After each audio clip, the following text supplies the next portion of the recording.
What's going on? Turbo Tom here from Turbo Tom's Forms Garage. And what's going on, people? And I'm excited because I got the 1G back on the lift. And she's coming out of hibernation. So I got to do a few maintenance things here and there. Get her going. And she's back on the lift because I ended up taking her out. And I ended up working on my buddy's car. And I put his car on the lift. And I ended up doing wiring because he ended up putting a 463 in a Mirage. And I got that done. Seeing that COVID-19 basically gave me so much time to finish these projects, so I took advantage and bust that out real quick. And I can't wait till we get that done. He's got a few more issues he's got to square away, and I can't wait to see that thing on the street and just, you know, fry the tires. But shout out to Francisco. Hopefully when that car's done, we'll get it tuned and probably see like 400 horse, even though he doesn't want 400 horse. But shout out to him. But anyways, the 1G's back on lift, like I said. And what I want to do is take the antifreeze out, put the water back in, put water wetter, you know, change the oil, drain the fluid, you know, the fuel and stuff like that. All the smaller stuff. And I decided that I want to put the FP manifold, because the manifold originally it's on it right now, it's a stock one, but it's ported. I mean, I just put the hell out of it, you know what I mean? But seeing that I had, you know, FP manifold, and I'm just like, you know what, might as well just run it, you know what I mean? So that's what I'm gonna do, and that's pretty much it. So let's get to work on that. We're gonna drain the antifreeze because during the winter time I keep antifreeze in the block, because you don't want straight water, especially when you live in New England. And if that water freezes, you're gonna crack a block and say bye-bye to your motor. So I don't want that, so I usually leave the antifreeze in it. And when it comes to summertime, I usually drain it. So I'll start doing that and go from there. So let's get to work. Alright. See, I'm lucky here because I got a cockpit and a lot on the radiator, so this makes life easy.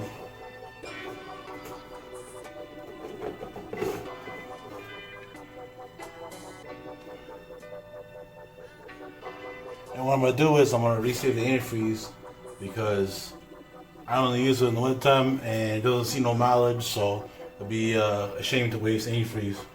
So let's drain it.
So while I'm here, I'm gonna check everything here and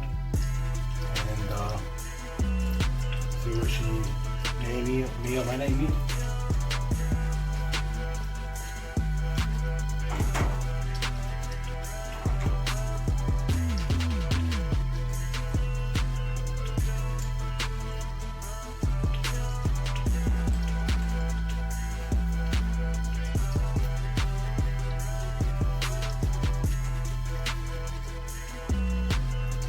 Just drain all the coolant out of the radiator, and I'm going to be adding water. So I know there's a big discussion about tap, distilled, purified water. Well, I'm gonna run tap. I have no bad luck with tap water. You know what I mean? I've been using tap water, for the longest time. But I know they say that it has impurities and stuff like that. But once you add additive, like I'm gonna use here, it's Redline water wetter, you won't have no issues. I've been using this for years, and especially when I go to the track, and especially with these cars get hot real fast, and water with water wetter does the trick. It works for me. I have no issues. Not saying not to use distilled water. If that's what you want to use, go right ahead. But I just, iCars, I just want to be simple as possible. And then not only that, when you're ever gonna get distilled water if you're at the track? You know what I mean? So to me, I run tap, and I use Redline water wetter, and I have no issues. So I already went ahead and drained the oil, and I ended up putting a new filter in. But the oil choice I end up using is Valvoline VR1 with a high zinc. And I have JE pistons on this engine, and this actually works really good. I've used it already multiple times, and I'll tell you, some good stuff. So I would highly recommend using this. And Wix filters, I don't know anybody else what they run, but don't use Fram. Don't use Fram, don't use Bosch, don't use none of that stuff. Run K&N. If you want to run a K&N filter, be my guest. For me, I don't think it's cost efficient for me to run K&N filter all the time.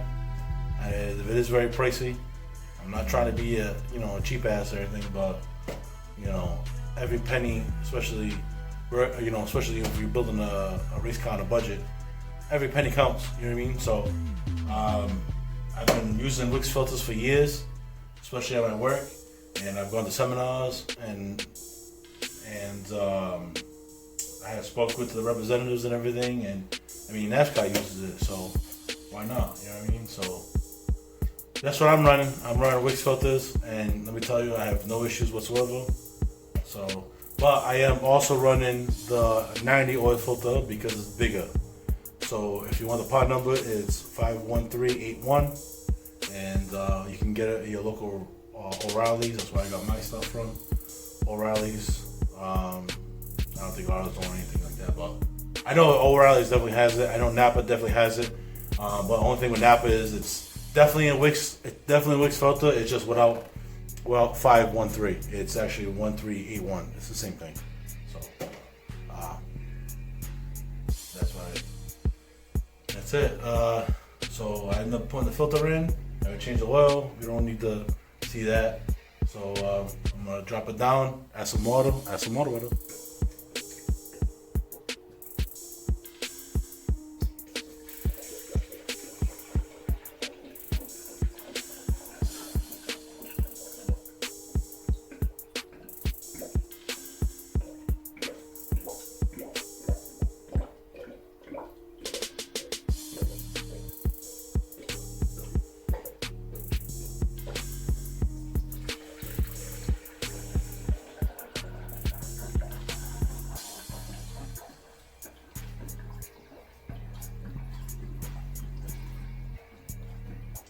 So now after I finish putting some water in there, I'm going to add the Redline water wetter into it.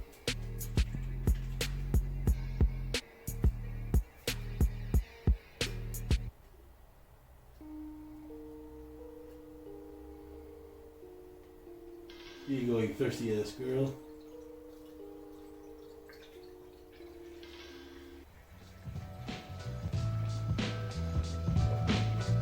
What's up, baby?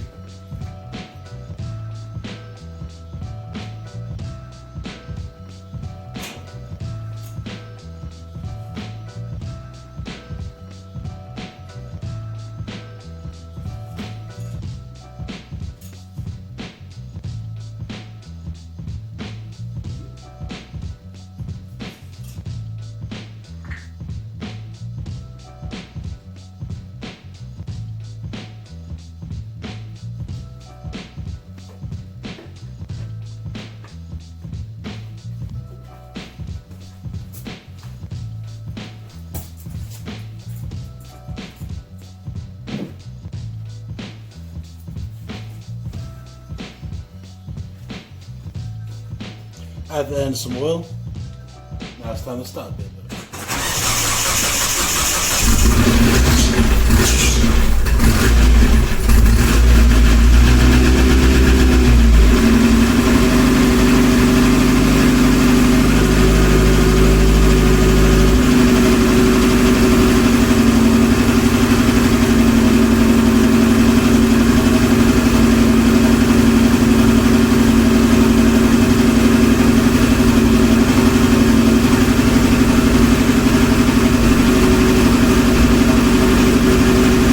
Tonight, I already did the maintenance on it, so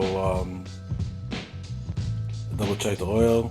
She's full what she needs to be.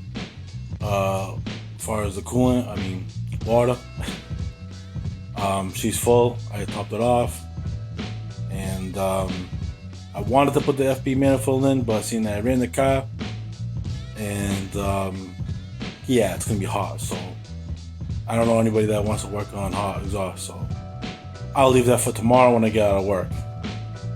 And as far as updates with the 1G,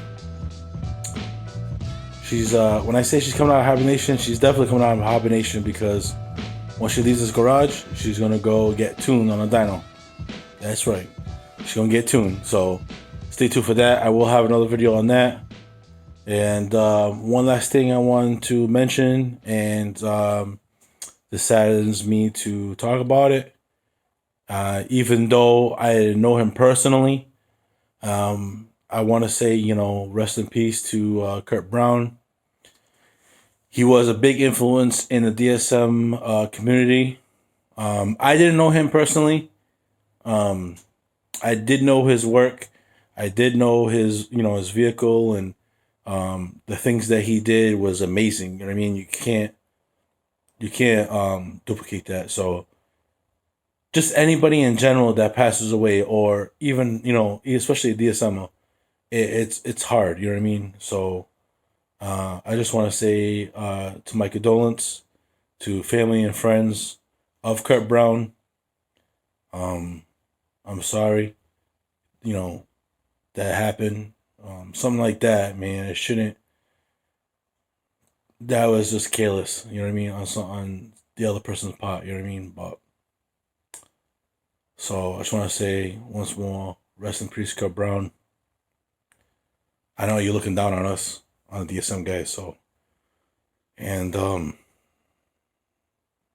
everything that you've done for the community, you know, we ain't gonna forget that. So on another note, stay safe, have fun. Races ain't over yet, so let's get it done. I know we have restrictions on depending on what the track is, where you go, whatever. Racing's racing, so stay tuned, and catch you on the flip side. Peace.